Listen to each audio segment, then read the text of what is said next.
കോമതി കഴിഞ്ഞ 3 ദിവസമായിട്ട് നമ്മളോടൊപ്പം ഇവിടെയുണ്ട്. അന്ന് വന്നപ്പോൾ നമ്മൾ വരിരാജനെ കഴിഞ്ഞ് പോയാൽ പോരെയെന്ന് ചോദിച്ചപ്പോൾ വളരെ സന്തോഷത്തോടെ അത് സ്വീകരിച്ചു. ഗോമതിയെ ഏറെ എന്ന് പറഞ്ഞാൽ നമ്മുടെ സമരത്തെ ആക്ഷേപിച്ചത് എളമരം കരീം എന്താണ് പെമ്പിളൈ ഒരുമേ സമരം പോലെ ഇവിടുത്തെ ട്രേഡ് യൂണിയനുകളൊക്കെ താറടിച്ച് കാണിക്കാൻ വേണ്ടി ആണ് എന്ന് പറഞ്ഞാൽ സ്ത്രീകൾ നടത്തിയ അനിതര സാധാരണമായ ഒരു സമരത്തെ തോട്ടം തൊഴിലാളികളായ സ്ത്രീകൾ അവരുടെ ജീവിത പ്രാരാബ്ധങ്ങളും ബുദ്ധിമുട്ടുകളും കൊണ്ട് നിൽക്കക്കള്ളിയില്ലാതെ വന്നപ്പോൾ നടത്തിയ സമരത്തെ ഇന്നും അംഗീകരിക്കാൻ ഇവിടുത്തെ ഈ ട്രേഡ് യൂണിയനുകൾക്ക് കഴിഞ്ഞിട്ടില്ല എന്നുള്ളത് കൊണ്ടാണ് ഇപ്പോഴും അവരതിനെ ആക്ഷേപിച്ചുകൊണ്ട് പറയുന്നത്. ചരിത്രത്തിൽ ഇടം നേടിയ ഒരു സമരത്തിന് നേതൃത്വം കൊടുത്ത ആളുകളാണ്. അപ്പോൾ അതുകൊണ്ട് ഗോമതി വന്നപ്പോൾ പറഞ്ഞത് എനിക്ക് നേരത്തെ വരണമെന്നുണ്ടായിരുന്നു, പക്ഷേ ആരോഗ്യ പ്രശ്നങ്ങൾ. പക്ഷേ ഇങ്ങനെ ഒരു അഭിപ്രായം ഈ ഒരു ട്രേഡ് യൂണിയൻ നേതാവ് പറഞ്ഞപ്പോൾ എന്തായാലും എനിക്ക് എത്ര ആരോഗ്യ പ്രശ്നമാണെങ്കിലും ഇവിടെ വന്നിട്ടേ ഉള്ളൂ എന്ന് തീരുമാനിച്ചുകൊണ്ട് വന്നതാണ് എന്നാണ് ഗോമതി പറഞ്ഞത്.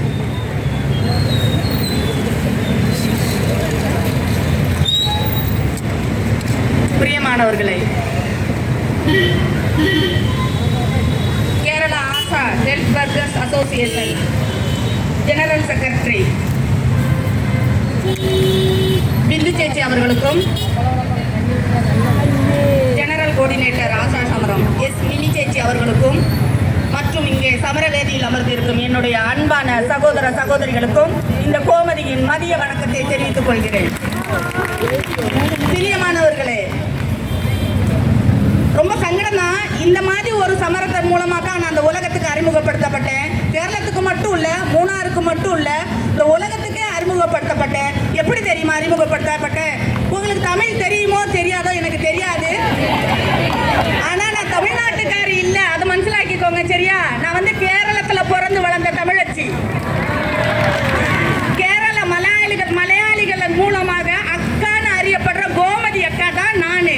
இன்னைக்கு நான் உயிரோட இருக்க காரணமே இங்க கேரளத்தில் இருக்கிற மலையாளிக தான். என் மேல தொட்டா இங்க தீப்பொறி பறக்கும். அதனால எனக்கு பயம் இல்லை.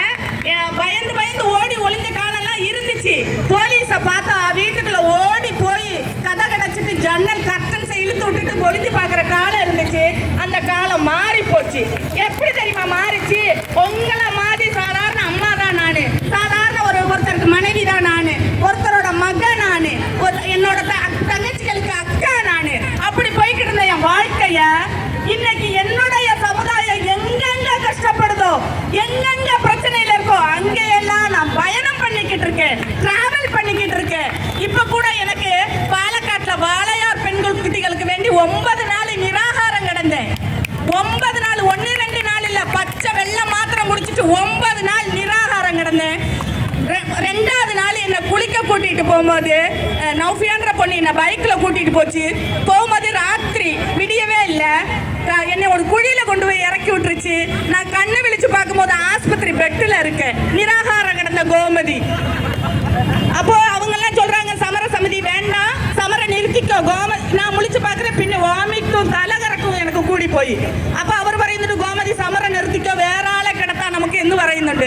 അപ്പം ഞാൻ പറഞ്ഞു ഇവിടെ ഇന്നാൾ ഞാൻ ബെഡിലാണ് കിടക്കുന്നത്, അവിടെ വന്നാൽ എനിക്ക് ബെഡിട്ട് തന്നിട്ടുണ്ട്. ഞാൻ എത്ര ദിവസം വേണമെങ്കിലും വാളയാർ പെൺകുട്ടികൾക്ക് സമരം നീതി കിടക്കാൻ വേണ്ടി ഞാൻ അവിടെ കിടക്കാം എന്ന് പറഞ്ഞു.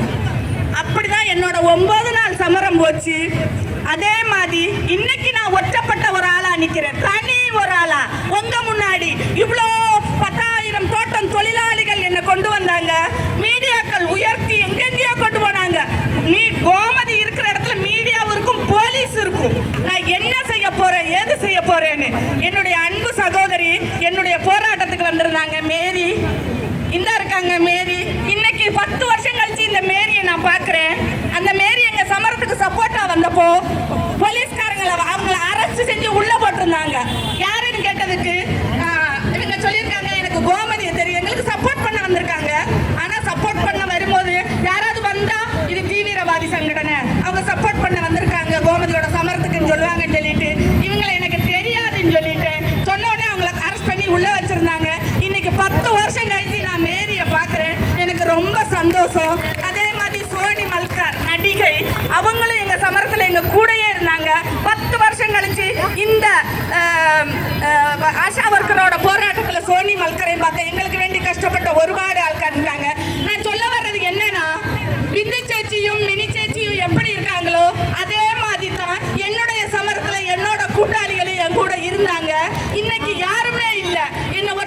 சொல்றாங்க. ஏன் தெரியுமா? இந்த இருக்காங்களே மீடியாஸ் மொத்தம், இந்த போலீஸ்காரங்க மொத்தம், இவ தமிழ்நாட்டுக்காரி, இவ இங்க வளரக்கூடாது, இங்க வளர வேண்டியது மலையாளி தான் அப்படின்னு சொல்லி என் கூட இருந்த பெண்களை எனக்கு எதிராக தூண்டி விட்டு என்னை ஒற்றப்படுத்தினாங்க.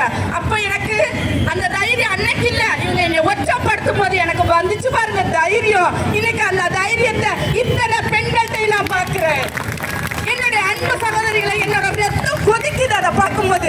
4 நாளா நான் உங்க கூட வந்து இருந்திருக்கேன். ஆனா நீங்க அதே மாதிரி இவங்க கூட இருக்கணும், நீங்க சப்போர்ட் பண்ணணும். நான் இங்க வந்துட்டு 4 நாள் ஆச்சு, என்னோட பகல் 4 நாள், நைட்டு 3 நாள், எல்லாரும் கண்காணிச்சுக்கிட்டு தான் இருக்கேன். எல்லாரும் ரொம்ப சங்கடப்படுறீங்க. வீட்டுல உடம்புக்கு முடியாத கணவனை வச்சிருக்கீங்க, குழந்தைங்களை வச்சிருக்கீங்க, எல்லாரும் ஆஷா ஒர்க்கர் மாதிரி. இந்த ஆஷா ஒர்க்கர் மாதிரி இல்லாட்டி கேரளத்துல பல நோயாளிகள் எப்பயோ மரணப்பட்டு போயிருப்பாங்க. ஏன்னா இத்தனை வீட்டுல இத்தனை நோயாளிகள் இருக்காங்கன்னு ரிப்போர்ட் கொடுக்க வேண்டியது உங்க கடமை. இந்த 232 ரூபாய்க்கு 10 வருஷத்துக்கு முன்னாடி நாங்க போராடுவோம், 232 ரூபாய் கூலிக்கு. ஆனா இப்போ நீங்க இந்த காலத்துல 20ஆம் நூற்றாண்டுல 232 ரூபாய்க்கு போராடுறீங்க. அது யாரு கூட, இந்த யாரு கூட போராடுறீங்க? உங்க உரிமையை கேட்டு நீங்க போராடும் போது உங்களை என்ன சொல்றாங்க? பாட்ட பிரிவு நடத்துறவங்க. யாரு சொல்றாங்க? பாக்கெட்டு பிரிவு நடத்துறவங்க சொல்றாங்க. யாரு சொல்றா? பக்கெட்டு பிரிவு நடத்தி பாட்சி நடத்தி கொண்டு வர சகாக்கள் சொல்றாங்க. சகாக்கள் நமக்கு ஒருபாடு சகாக்கள் சப்போர்ட் எல்லாம் பண்றாங்க. எனக்கு போன் எல்லாம் வருது, സഖാവേ സന്തോഷം, ഞങ്ങൾ ചെയ്യേണ്ട കാര്യം സഖാവ് ഇടുക്കി ഇന്ന് പോയിട്ട് അവിടെ ചെയ്യുന്നുണ്ട്. പക്ഷെ ഞങ്ങൾക്ക് ഇവരെ അനുസരിക്കാണ്ട് പുറത്ത് വരാൻ പറ്റത്തില്ല அப்படின்னு சொல்றாங்க. ரொம்ப சந்தோஷமா இருக்கு. நீங்க நினைக்கிறீங்க சகாக்கள் உங்களுக்கு சப்போர்ட் பண்ணலன்னு, மனசார உங்களுக்காக அவங்க சப்போர்ட் பண்ணிட்டு தான் இருக்காங்க. இப்பயும் சப்போர்ட்டோட தான் இருக்காங்க. நான் என்ன சொல்ல வரேன்னா, ஒற்றப்பட்ட சம்பவமா மாறக்கூடாது. எங்க சம்பவம் சரித்திரத்துல இடம் முடிச்சோம். ஒற்றையடிக்கு இதே கம்பெனி கவர்மெண்ட் சர்ச்சை பண்ணுனா 1 ரூபாய் 2 ரூபாய் தான் கூடும். நாங்க ஒற்றையடிக்கு 61 ரூபாய் கூட்டி எடுத்தோம். இப்பயும் சம்பளம் கூடிக்கிட்டு இருக்கு.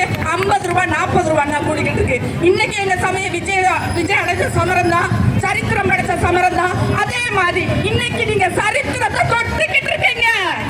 உங்களுக்குள்ள ஒத்த உரிமை நின்னுச்சுன்னா நீங்க கெட்டியா போயிருக்கீங்க. இன்னைக்கு உங்க கூலிக்கு வேண்டி போராடுறீங்க, நாளைக்கு இன்னொரு ஆளோட கூலிக்கு வேண்டி நீங்க போராடுவீங்க. நகரிக்கு வேண்டி இந்த சங்கம் இன்னும் முன்னாடி வரணும். இதே ஆஷா ஒர்க்கர்மார் அம்மாமார் தானே, எல்லாரும் முன்னாடி வரணும் என்று சொன்னாங்க. இந்த சமர விஜயிச்ச சேஷம் நம்ம லகரிக்கு எதிராக போராடுவோம். உங்க கூட நான் இருக்கேன். என்னை ஒற்றைக்கு ஆக்கினாலும் 1000 கோமதி இருக்காங்க. நான் ஒரு கோமதி இல்ல, இங்க இருக்கிறதுல எல்லா கோமதியும் பார்க்கிறேன் நானு. ரொம்ப சந்தோஷமா இருக்கு. இந்த வனிதா தினத்துல உங்களோட பேசுறதுக்கு எனக்கு வாய்ப்பு கொடுத்த என்னுடைய அன்பு சகோதரி, என்னுடைய ரத்தம், என்னுடைய சகோதரிகள் உங்கள் அனைவருக்கும் என்னுடைய மனமார்ந்த நன்றியை தெரிவித்துக் கொள்கிறேன். இனியும் நீங்க சத்தியா தீப்பொறியா பறக்கணும் அப்படின்னு சொல்லிட்டு உங்க சங்கடனையில பல குழப்பங்களை உருவாக்க வருவாங்க. போலீஸா இருக்கட்டும், என்ன உயர்த்தி கொண்டு போனது மீடியா தான். இன்னைக்கு கோமதி என்ன நிலைமையில இருக்காது கூட மீடியாவுக்கு தெரியாது. இதே போலீஸ்காரங்க என்ன நான் பிறந்து வளர்ந்த இடத்துல இருந்து ஓட விரட்டுனாங்க. தொழிலாளி எங்க போனாலும் தொழில் செஞ்சு சம்பாதிக்கலாம், உழைக்கலாம், குடும்பத்தை கொண்டு போலாம் அப்படின்னு சொல்லிக்கிட்டு இங்கே தீப்பொறியா இருக்கிற இந்த வனிதா தினத்தில் என்னுடைய தீப்பொறி வனிதாக்களுக்கு, சிங்க பெண்களுக்கு இந்த கோமதியின் மதிய வணக்கத்தை தெரிவித்துக் கொண்டு நிறுத்திக் கொள்கிறேன். நன்றி, வணக்கம். തീപ്പൊരിയായിട്ട് വന്നില്ല എല്ലാവർക്കും. എല്ലാം മനസ്സിലായി കാണുമെന്ന് വിചാരിക്കുന്നു.